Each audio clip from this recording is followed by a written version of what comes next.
there's been talk of Zhilei Zhang, who we mentioned earlier, appearing on the show, and also Joseph Parker. And Zhilei Zhang seems keen to fight Joseph Parker. He thinks that would be a really good fight for him at this time.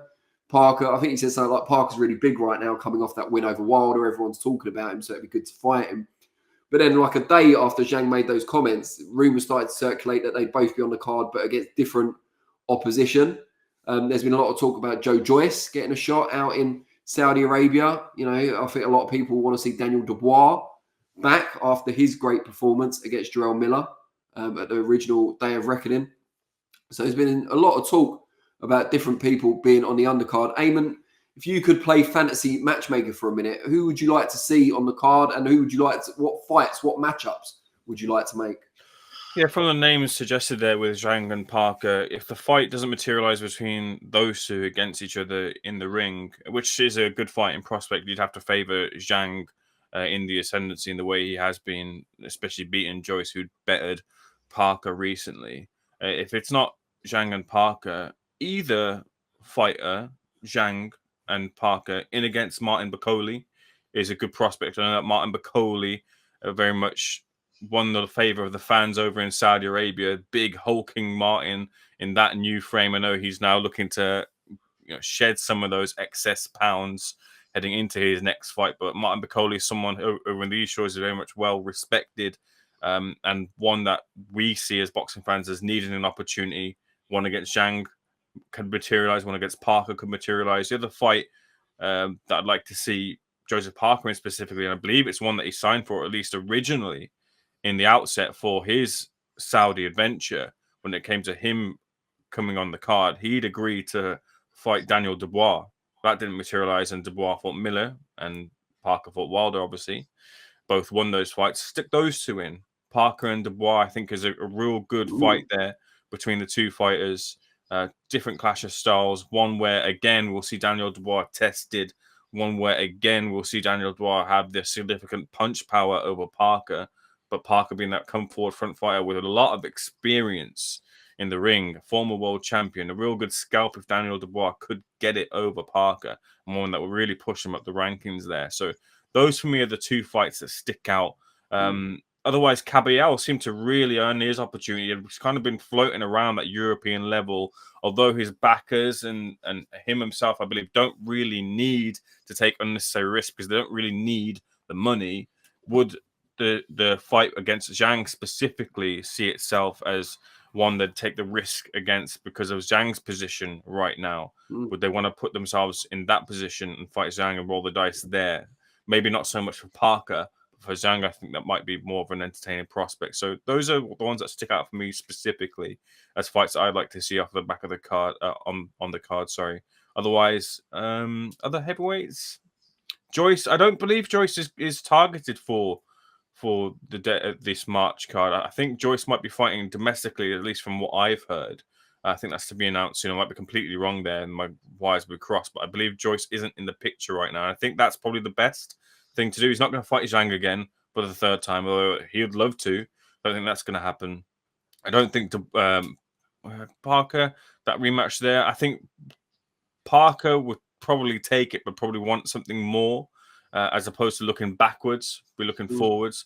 Dubois maybe against Joyce too, but I feel like Joyce would probably want a fight to come back to then build to that Dubois fight. That's something that needs that little bit of mix and that little build again, I think. And I think Dubois and Don Charles will probably feel the same again. Maybe another fight before those two go at it.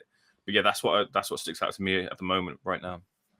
Joff Barrett here says Chuck Dillian White in the mix. I'm not sure what his situation is in terms of license and so on at the moment, so we'd have to look into that.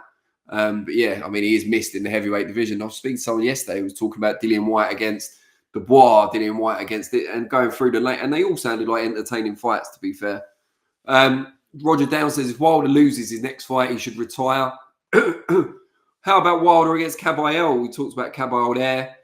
Dropped Makhmudov 3 times, got rid of him, looked really good in doing so, but not really his usual style. We're used to seeing him a bit more of a mover and a spoiler. So someone who could maybe frustrate Wilder, take him into the later rounds. And then it is Wilder's famed one-shot power against the perhaps more crafty skills of a Kabayel.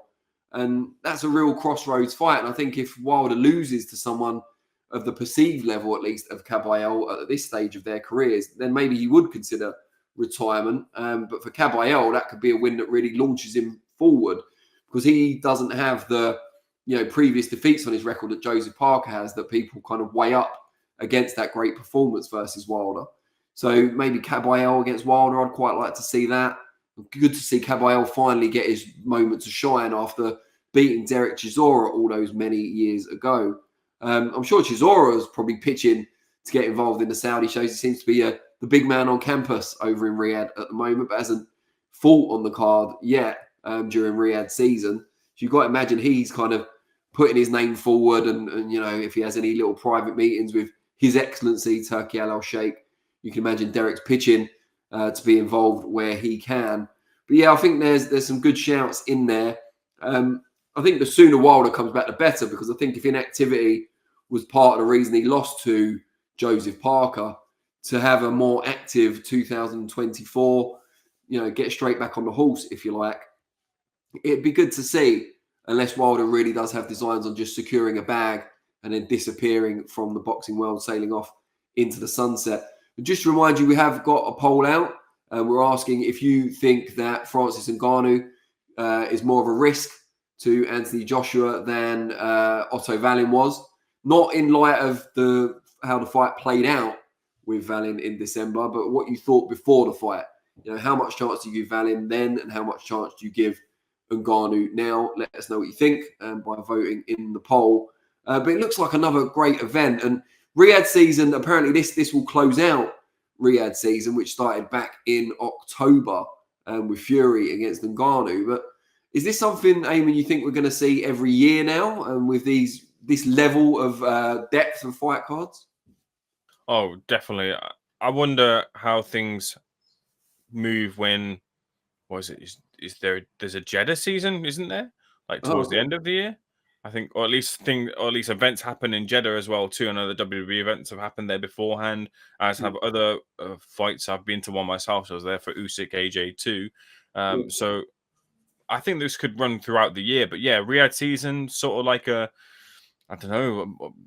literally a season for fights. Yeah, 1 or 2, 3 events yearly. Seems like this is where, I think it's been discussed before by other people, but the real home for big fights is moving from Wembley to Las Vegas to all the way over to now Riyadh and Saudi Arabia, because of the amount of money that's on the table there. So yeah, I think we're going to be getting a lot more of these type of nights. And just a couple of the names that came into thinking of fighters I want to see on the next card in March. Fabio Wardley.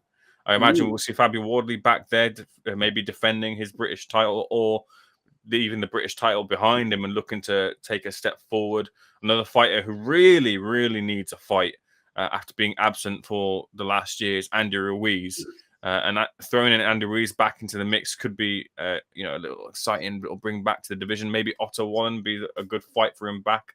Otto Wallen needing a win. Andy Ruiz not been in the ring for a long time. That sort of fight to propel him into a bit of activity, to then have a big fight against a Parker who he lost to beforehand, a Wilder who they were mooted to fight last year. So bringing him back into the mix is another fight I'd like to see in this Riyadh season, of which there is much more many to come.